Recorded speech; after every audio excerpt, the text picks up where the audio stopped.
Hello, this is going to be like a quick 10-second video.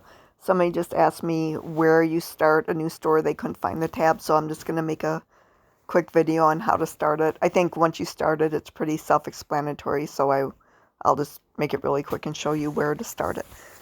Okay, so just sign into your Zazzle account, and then go and see your little profile picture here.